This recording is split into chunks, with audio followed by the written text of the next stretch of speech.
Hey guys, Julian here, and today I'm going to be showing you the much requested how to make classic 90s jungle drum and bass. As usual, you can get the full project files, samples, MIDI, presets, everything from this video. It's available right at the top of the description on my Bandcamp, and if you're a patron on my Patreon, check there because it's already available. And yeah, let's dive in. So this is a loop you heard in the intro. We're at 168 BPM. It's a little bit slower than more modern drum and bass, which would be like 172 to 178, 180, something like that. This is 168, so you get that same kind of like upbeat feel. It's just a little bit slower. But yeah, so the first sound that we have here is the break, which sounds like this.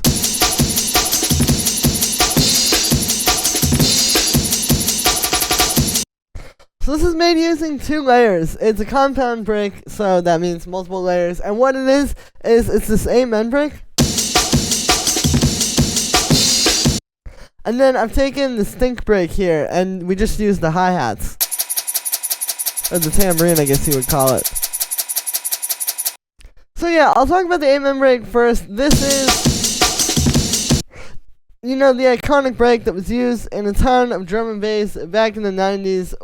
The way I did this here is I started with this, so it's just, yeah. Really standard amen break.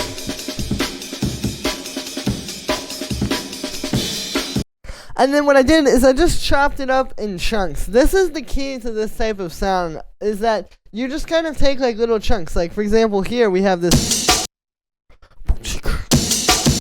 or like this, or this. And then what you're doing is you're just kind of arranging these chunks based on eighth notes and quarter notes. So what I mean by this is you can see like all of these chops happen on an 8th note. It's never happening on a 16th note, save for over here, which I'll talk about that in a second. But you can see, like, I'm always just shaking the chunks, and it'll be like, we're never just gonna do, like, maybe, like, at the end of a bar or something, but you really want to keep it like this 8th note and quarter note chops like this. And it's honestly simpler than it seems, too, because these are all just the same chops. It's just that they're being repeated in a random sort of way. Like, for example, the first bar we hear. So then to mix it up the second bar, I don't just do the same thing. This time it goes.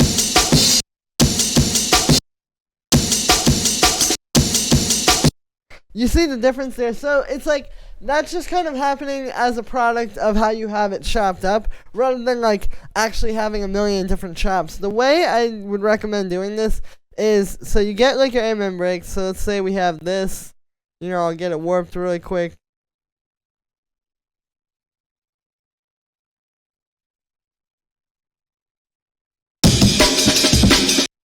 Okay, so let's say we have that part. What I would do then is just take like a few little chops. Like we'll take that. We'll take that, and we'll take that. And then you just kind of start arranging those. So like,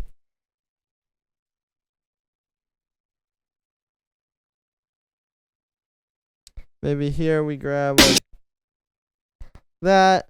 And like, when you start doing it this way, you can see it comes together pretty quickly.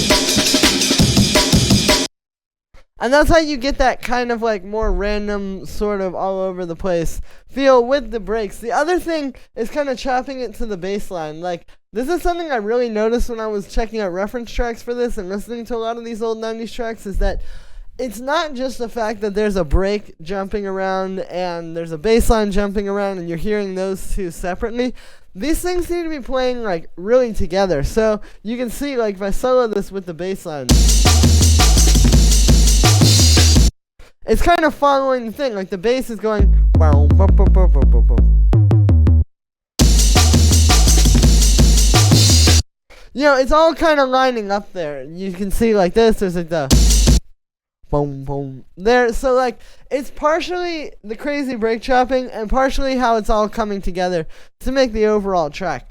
The other thing I'll talk about with this is you can see over here, there are these like extra little chops. So I did a little extra step here. Where is it at? Right there, like these little things. So the only thing I did to do that is it's just the snare. And then I'm just taking it, and I'm just alternating between these two where one's a little quieter and one's a little louder.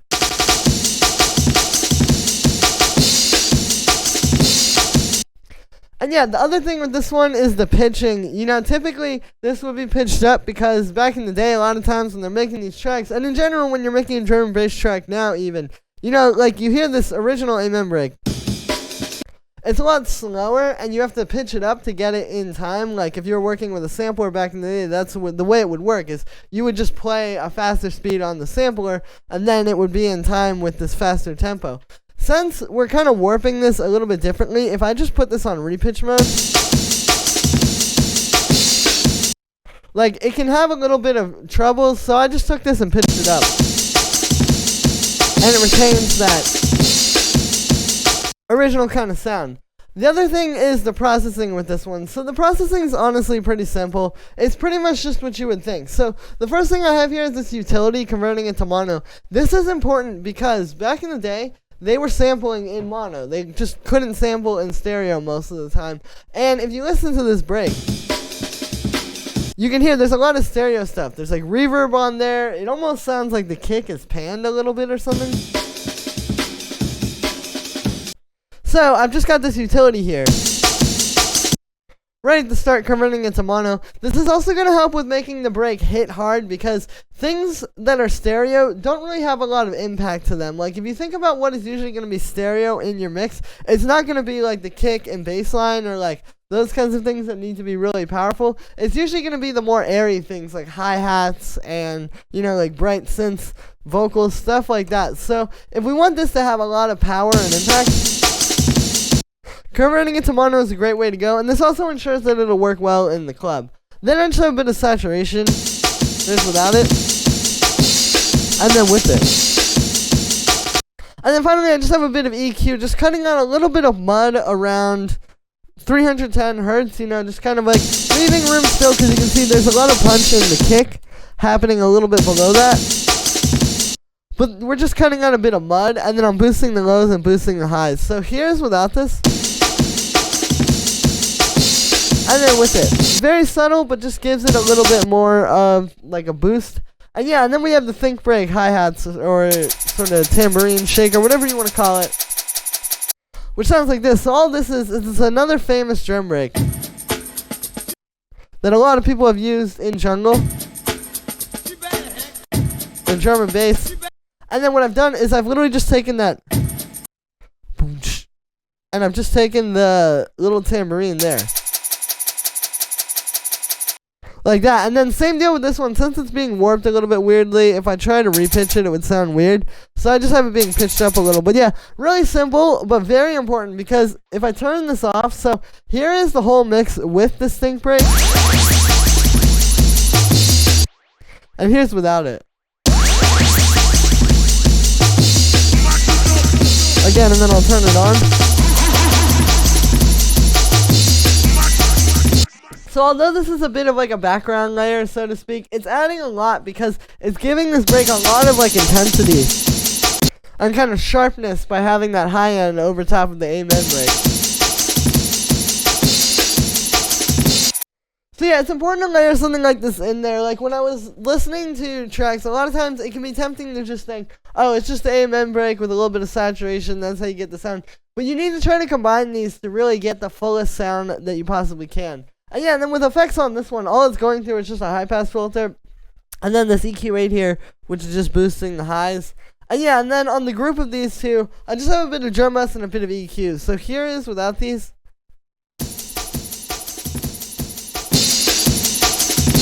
And with them, so you can see the big difference that it makes. You know, it's important to do this. Like, back in the day, I don't think they had drum bus, but they were a lot of times, like, putting things through a console and then just boosting that a lot to make it really, really fat. Like, saturation is really important in this music to really get it sounding big. So that's what we've got here. And then the EQ is just kind of boosting, like, the highs, mids, lows a little. Just making it a bit stronger. And yeah, that's it for the break. After that, we have this 808 kick bass, which sounds like this.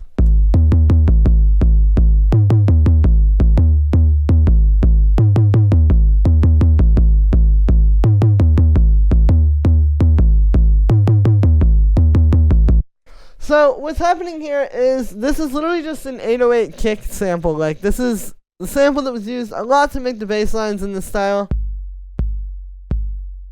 There's the original sample. So yeah, it's literally just a kick out of an 808 drum machine. And then I've got it in here playing this like pretty bouncy pattern. Again, this one's very based on eighth notes and quarter notes, just like with the break. And like I was saying,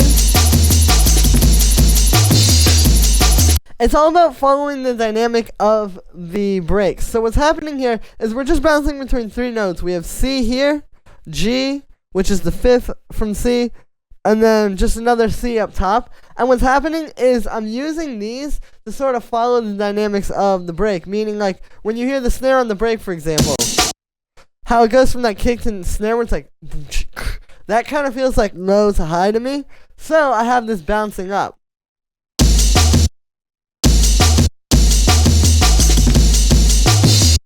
And then same deal over here, like when this part kind of picks up an energy, it's following that. So this is the key. Again, it's not just the 808 bass, it's the fact that the 808 bass is following what the break is doing in this really cool and kind of like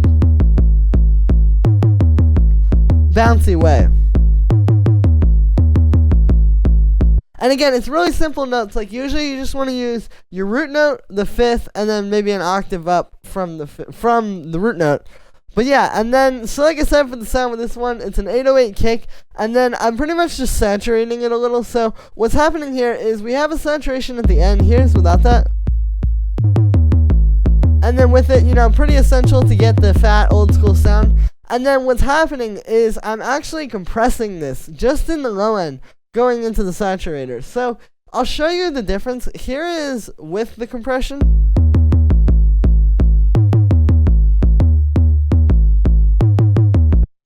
And then without it. Again with it.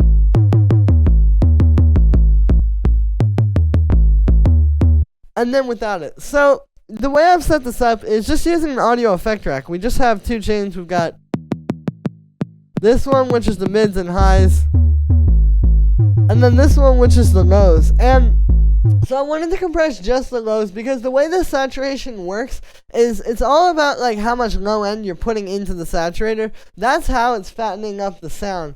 And essentially, like, without this, you can hear like the low end doesn't really get that much like fatness to it. It's kind of that same sample, and it feels a little bit too short. So yeah, if you just compress the low end, what you can do is kind of flatten out the low end a little. But then it allows you to send more low end into the saturator, and it's going to sound a lot fatter and more full. And yeah, I learned this technique actually from watching this old Dillinger video. He was a producer back in the day, if you're not familiar. He made a ton of like really classic tracks. He makes a lot of like really cool like fat 808 bass lines like this. But this is what he was doing, is he was compressing it going into distortion. And again, you see the difference because this allows us to get those lows a little bit longer, so that the saturator will hit a little bit harder.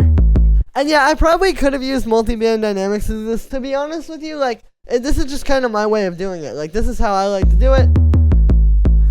You know, it's very straightforward this way, where you're literally just looking at mids and highs and lows, and then it's just straight up compression. Like, multi-band dynamics for me just feels a little bit harder to work with. And yeah, that's it for the 808. And then the other thing that we have down here are these little sort of effects tracks, which sound like this.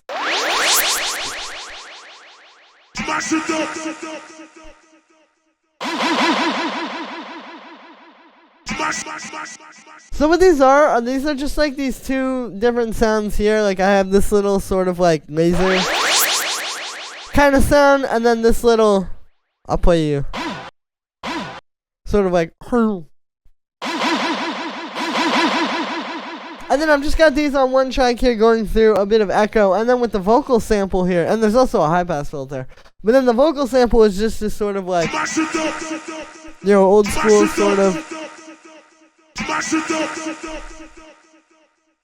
where I got a type of sample. I've got that going through a bit of echo and a bit of drum bass as well, because this one wasn't really that fast sounding, so this just kind of brings that out. But yeah, so these are important because with this style, it's very minimal, right? Like it's usually just gonna be the break beat and the kick and the 808 kick bass. So the reason for that, of course, is because you don't really have a whole lot of room for other stuff.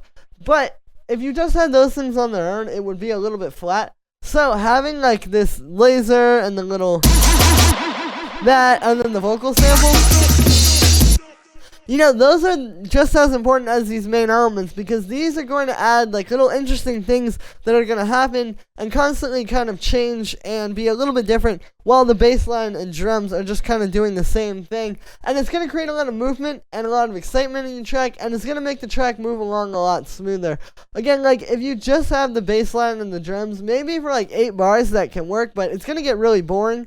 And these are going to be the things that are going to come in and people are going to hear, and it's going to kind of, again, keep the energy and keep the track going. And it's not that hard to do. You just kind of get some cool sort of old school samples like this, put them through some delay. I like using echo because it definitely has that very like analog live sort of feel. Maybe put them through a little bit of saturation, and you just kind of put them maybe every 2 bars, every 4 bars or something like that. You can maybe do something like this too, where like it won't have to be right on the one. Maybe it could be like that.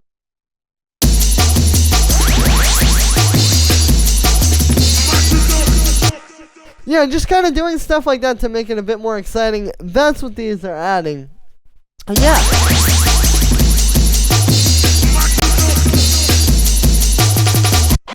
So that is going to be it for this one, guys. I hope you enjoyed. As always, make sure to like this video as well as subscribe.